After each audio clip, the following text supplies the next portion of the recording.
Luka, what did you feel like was the biggest difference in the game, or where did you think it turned? Honestly, I would say that third quarter, the start. I think we had these problems last year too.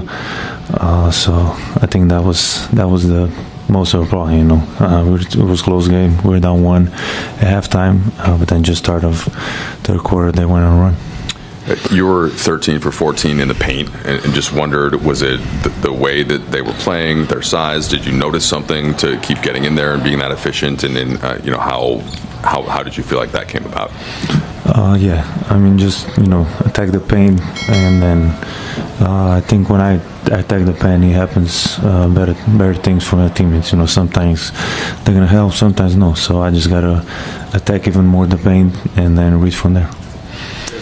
How would you characterize your level of comfort, not just you, but kind of as a group right now, considering the amount of guys going in and out, and obviously starting off training camp, find out you're not going to have LeBron. What's the comfort level with this group as of one game in? I mean, obviously we have 81 games to go, but obviously we want to win every game. My comfort level is good. I think there was a lot of positive things tonight. Obviously, a lot of things that we need to work on. Like I said, especially third quarter, we got to figure it out. But my comfort level is fine. Luka, your performance obviously a positive. I'm just wondering, the Warriors are a team that run you around a lot. What did you actually feel out there as the difference, considering all the conditioning that you did over the summer? Probably just more attacking the paint. I think I'm getting better on defensive end, just trying to be more involved, more communication. But overall, 41 minutes, so I like that. Yeah, I mean, do you feel it though? Do you feel it when you're out there? Yeah, I feel it. Like I say, less tiring, better shape. So just trying to get a win. And then what's next? Luka, two for you.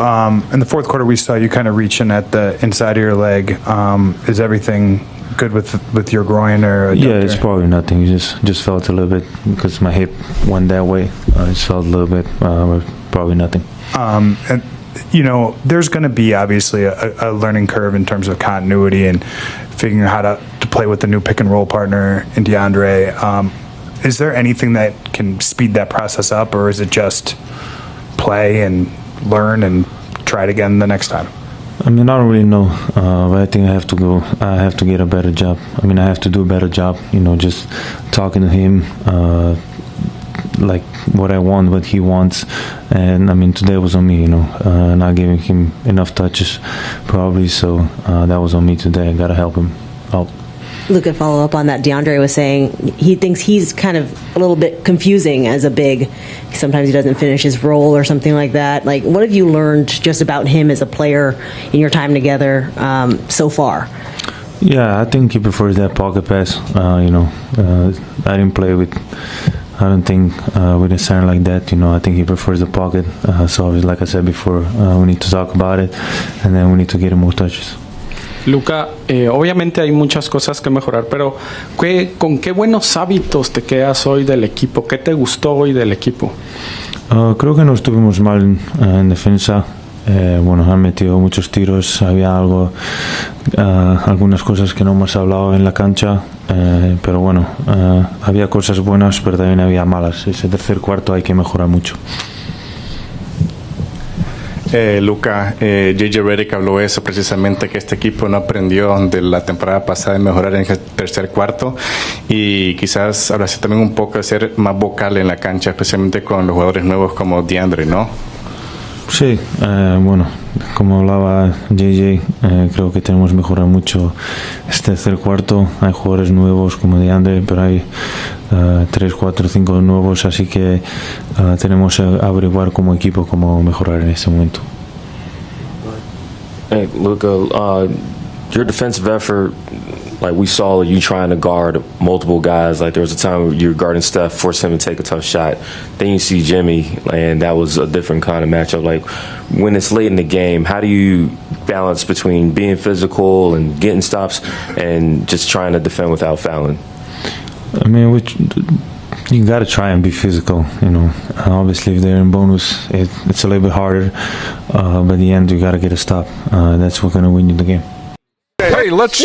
Did you watch the Lakers last night, Chuckster? I did. Yeah, because I know this is always a favorite topic of yours, is the Lakers, and folks love to know what you think about their team. Sciatica has LeBron on the sidelines until mid-November. Well, Luka with 43, 12, and 9. Yeah, I'm worried about the Lakers, Ernie. Already? I am. Game one. Jimmy Butler, 31. No, I'm worried about the. First of all, you can't say when our 41-year-old guy get here, 40. He's gonna be 41 during the season. December, I know. Let me tell you something. The only thing I'm watching with the Lakers is DeAndre Ayton.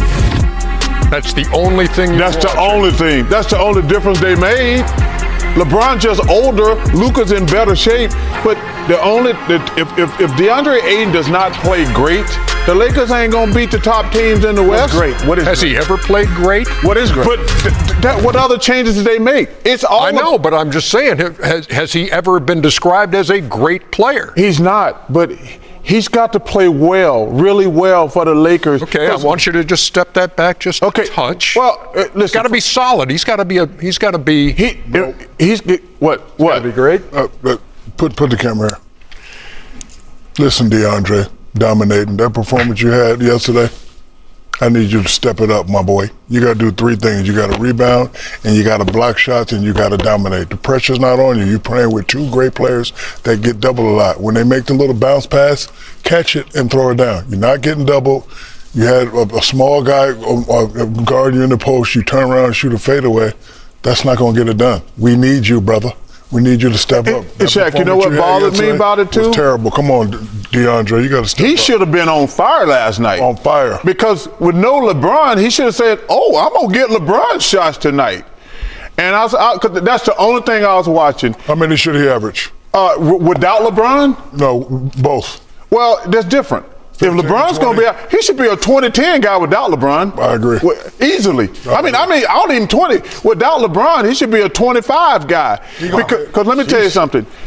You talk about him, when they put that little munchkin on him and he shot a fadeaway. Remember that? When I watched that damn boy Sengun last night, they were putting a little Caruso on him. He says, y'all need a bigger damn boat. Because Sengun was just like, y'all better get this little man off of me before I kill him. Yeah. It was beautiful to watch, because Shaq, you know me and you be like, we can talk Popeye chicken, fried chicken, barbecue chicken. Big chicken. When somebody put a little man on me, I'm going to say, yo, man, you better get this little dude off me. And Aiden, he's the only difference the Lakers got, Ernie. Because last year in the playoffs, they couldn't rebound. They couldn't play. The whole thing about the Mark Williams deal and everything like that. We got to get some big in here. So he's the guy. And he has to change his game, though. What? Just all you got to do is be big, but his game, he likes to pick and pop.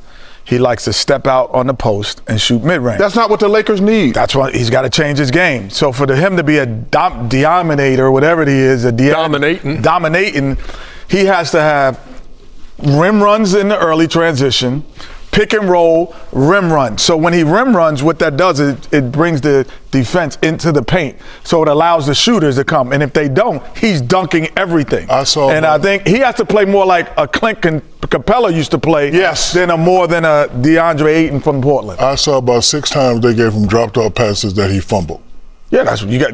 That's 12 points. Clint Capella was dunking those when he was in Atlanta a couple of years points. ago. I mean, like I say, Ernie, or when he I'm not Houston, rather. Obviously, we got a long way to go. You think? Well, no, but we know what Luka gonna do. We know what LeBron gonna do. Mm-hmm.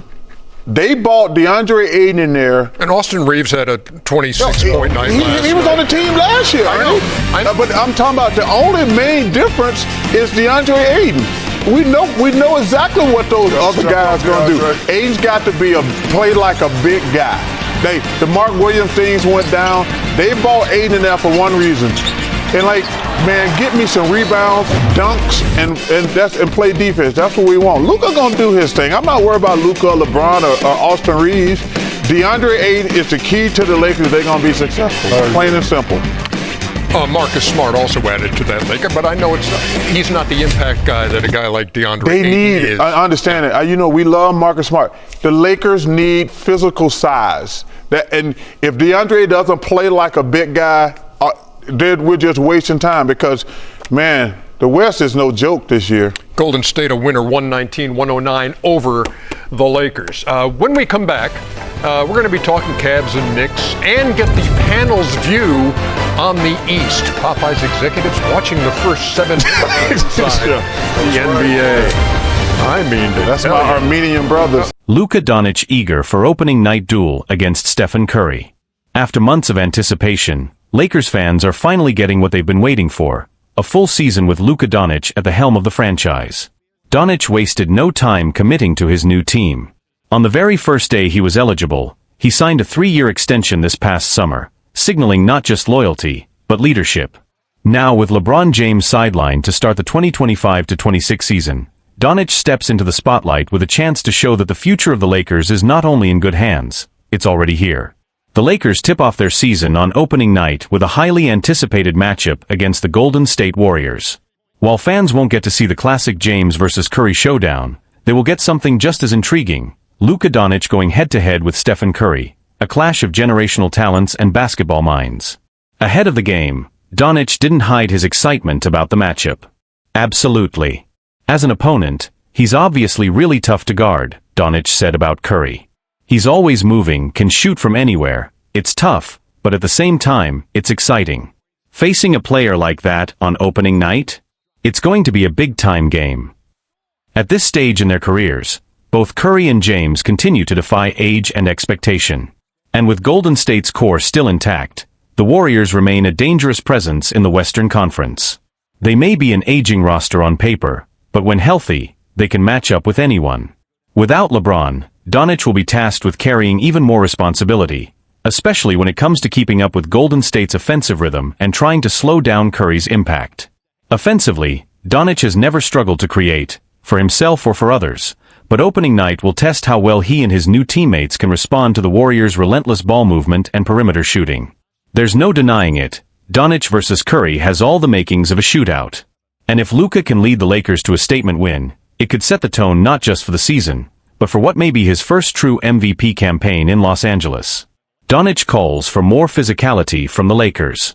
The Lakers had their share of ups and downs during the preseason, especially when head coach J.J. Redick experimented with smaller, quicker lineups. As a bigger guard, Doncic is capable of holding his own defensively, but he was candid about what the team needs to sharpen moving forward. "We've got to be more physical," he said. "We can score, we have talent, but this league is tough. You've got to fight on every possession. If we want to compete with the best teams, that's where it starts." His message was clear: talent isn't enough. For the Lakers to find success this season, they'll need to bring intensity and presence on both ends of the floor. With Curry and the Warriors setting the first test, Doncic and company have an immediate opportunity to show just how serious they are about contending, not someday but now. Doncic's honest assessment of the team's physicality speaks to the broader challenge the Lakers face early this season. With LeBron James out and a roster still adjusting to new rotations under head coach J.J. Redick, the team doesn't have time to ease into rhythm, especially not against an opponent as experienced and cohesive as Golden State. Defensively, the Warriors are known for exploiting hesitation. Their ball movement, off-ball screens, and pace can expose any lapses in communication or effort. That's precisely what Doncic emphasized, not just being talented, but being tough, focused, and relentless. The Lakers will need that edge if they hope to contain Curry, whose conditioning and spatial awareness make him a constant threat, even without the ball in his hands. One area of concern for the Lakers entering opening night is their perimeter defense. Throughout the preseason, they struggled to close out on shooters and rotate effectively, issues that can be fatal against a team like Golden State, which thrives on exploiting space and punishing defensive miscues. Doncic, who has often carried a heavy offensive load, may now be expected to take on more responsibility on the other end of the floor, both as a communicator and as a physical presence. Offensively, the Lakers are still learning how to flow around Doncic's playmaking style. While the talent is undeniable, with players like Austin Reeves, Rui Hachimura, and Gabe Vincent expected to be key contributors, the chemistry isn't fully developed. That lack of cohesion was evident during preseason matchups, where spacing issues and miscommunications were frequent. However, there were also flashes of potential. Doncic's connection with DeAndre Ayton in pick-and-roll sets showed early promise, and his ability to create mismatches could prove vital against Golden State's smaller defensive rotations. Veteran voices in the locker room, including Marcus Smart and Jared Vanderbilt, have stressed the importance of setting a tone early in the season. With expectations high and scrutiny inevitable, the Lakers are aware that every game matters in a Western Conference stacked with elite talent. The media response to Luka's leadership role has been largely positive. Analysts have pointed out how vocal and engaged he's been in practices and huddles, embracing the responsibilities that come with being the face of one of the league's most storied franchises. With LeBron temporarily out of the picture, Doncic has a rare opportunity to define the team's identity in real time, not just as a scorer or star, but as a leader. A strong performance against the Warriors wouldn't just be a confidence boost for the team. It could signal a new chapter for the Lakers, one where Doncic steps fully into the spotlight, not as a replacement for LeBron, but as the player tasked with building on his legacy and carrying the franchise forward. As opening night approaches, the stakes are clear. For Luka Doncic and the Los Angeles Lakers, it's not just about one game, it's about proving that this new era has already begun.